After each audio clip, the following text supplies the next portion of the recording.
نہیں کہا کعبہ بدل دیا، یہ نہیں کہا رخ بدل دیا، مسجد حرام کو بنا دیا، نہیں، کہا میرے محبوب جس کو تو چاہتا ہے، جس کو تو پسند کرتا ہے، تنزاہا کی قید لگائی، تنزاہا کا اضافہ کیا اور یہ بتا دیا میں اس لفظوں میں تمہیں آسان انداز میں سمجھاتا ہوں کہ میرے رب نے میرے محمد سے کہا میرے محمد تیرا مقام اتنا اونچا ہے، تو اتنی عظمت والا ہے، ہم تیری پسند کو اپنی عبادت کا قبلہ بنا،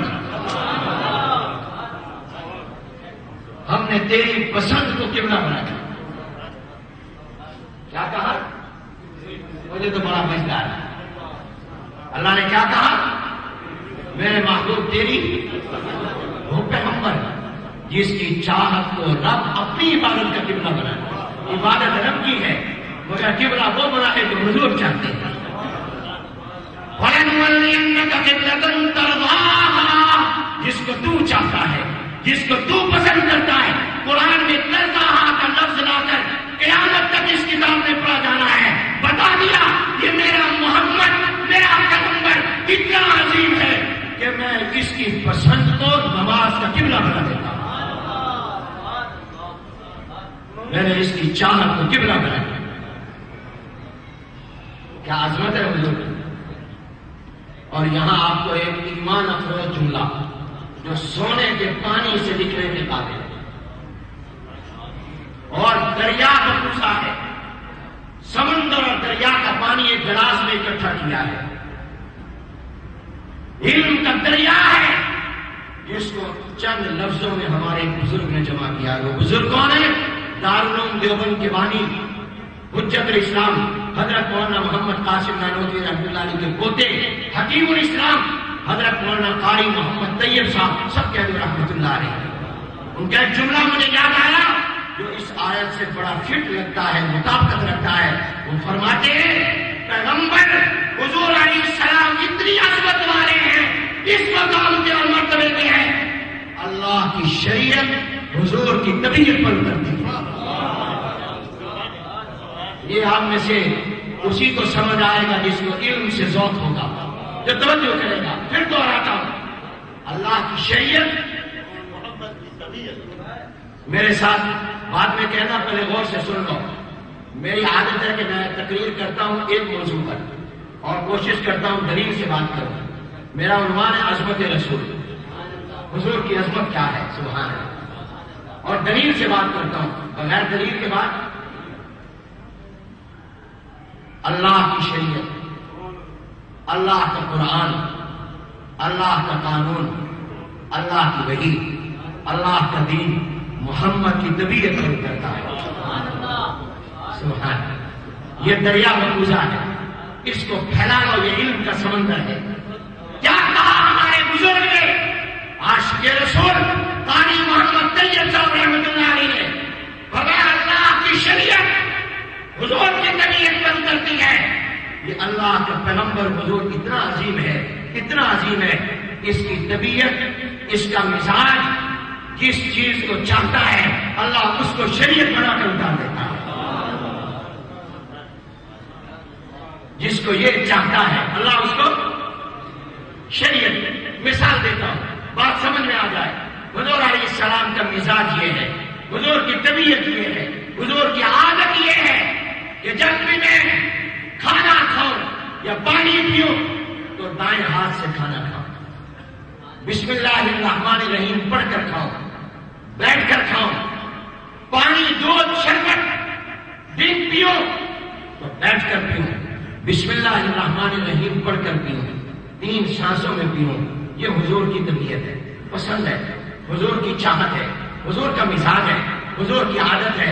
اللہ نے کہا میرے محبوب تو اتنا ہمارے ہاں عظیم ہے کہ جس کو تو چاہتا ہے ہم قیامت تک کے مسلمانوں کے لیے اس کو شریعت اور سنت بنا دیں گے، تیری طبیعت کو شریعت بنا دیں گے۔ حضور علیہ السلام چاہتے ہیں مسجد میں آؤں، دایاں پاؤں پہلے، بایاں پاؤں بعد میں۔ یہ حضور کی طبیعت ہے، اللہ نے اس کو شریعت اور سنت بنایا۔ حضور کی طبیعت ہے جاؤں مسجد سے، بایاں پاؤں پہلے نکالو، دایاں ہاتھ میں نکالو.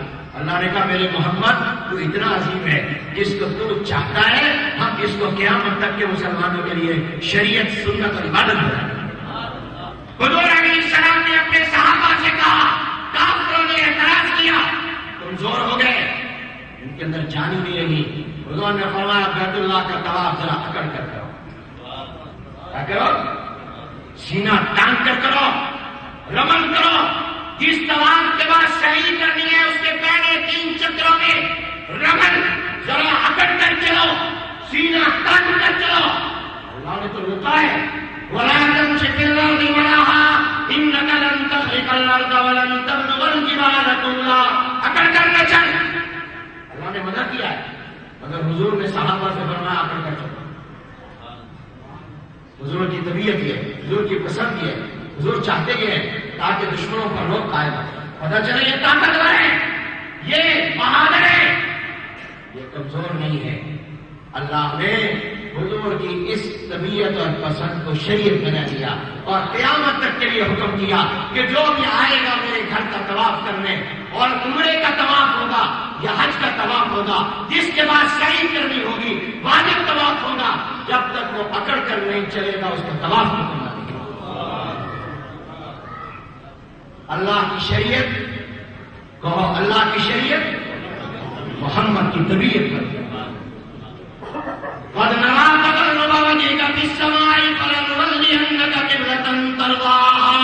سارے کہو ترضاها، سب کہو ترضاها. کتنی عظمت ہے. اللہ نے حضور کی پسند کو قبلہ بنایا. ایک اور بات کہتے ہیں، حضور اکرم صلی اللہ علیہ وسلم مکہ مکرمہ میں گئے. ذرا عظمت رسول دیکھیے. اللہ کا حکم آیا مکہ چھوڑو، مدینہ طیبہ چلو، ہجرت کرو، یہاں سے شفٹ ہو جاؤ، مدینہ طیبہ کرے. ہجرت کا حکم آیا. حضور نے تو جانا ہی تھا.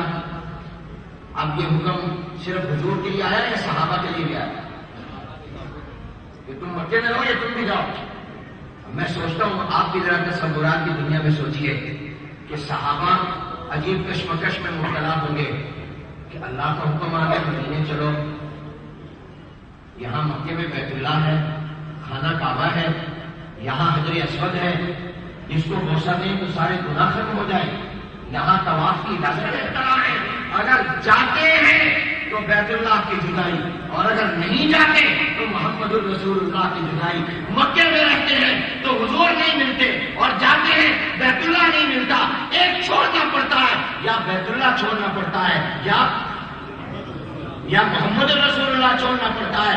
اللہ کا حکم مان کر چلے گئے تو بیت اللہ سے محروم ہو گئے، اور اگر نہ گئے، ہم نے کہا ہم تو بیت اللہ میں رہیں گے، خانہ کعبہ میں رہیں گے، تو حضور تو چلے جائیں گے مدینے، تو حضور نہیں ملیں گے. اب یہ کشمکش ہے. اللہ نے صحابہ سے کہا سوچتے کیوں ہو، چلے جاؤ، کیوں میں حکم کرتا ہوں. بیت اللہ چھوٹ جائے تو چھوٹ جائے، محمد الرسول اللہ کو نہ چھوڑو. بیت اللہ کو چھوڑ دینا، محمد کو نہ چھوڑو. اللہ نے مکہ چھوڑوا دیا، بیت اللہ چھوڑوا دیا، لیکن حضور کا ساتھ نہیں چھوڑا. بیت اللہ کو چھوڑا جا سکتا ہے، رسول اللہ کو نہیں چھوڑا جا سکتا. مکہ فتح ہو گیا. میں سوچتا ہوں جب مکہ فتح ہوا، اب تو اسلام کا جھنڈا مکے میں لہرا گیا. اب اللہ کہہ دیتا صحابہ کو تمہاری مرضی، جاؤ مدینے یا مکے رہ جاؤ. اب اسلام کو طاقت مل گئی ہے، قوت مل گئی ہے، یہاں رہ جاؤ تب بھی ٹھیک، چلے جاؤ تب بھی ٹھیک. نہیں، اللہ نے کہا جہاں میرا محمد رہے تم نے وہیں پر رہنا. کیا عظمت ہی اللہ نے. ہم مشکات پڑھ رہے تھے، حدیث آئی، آپ کو بھی سنا دوں. پڑھو گے حدیث؟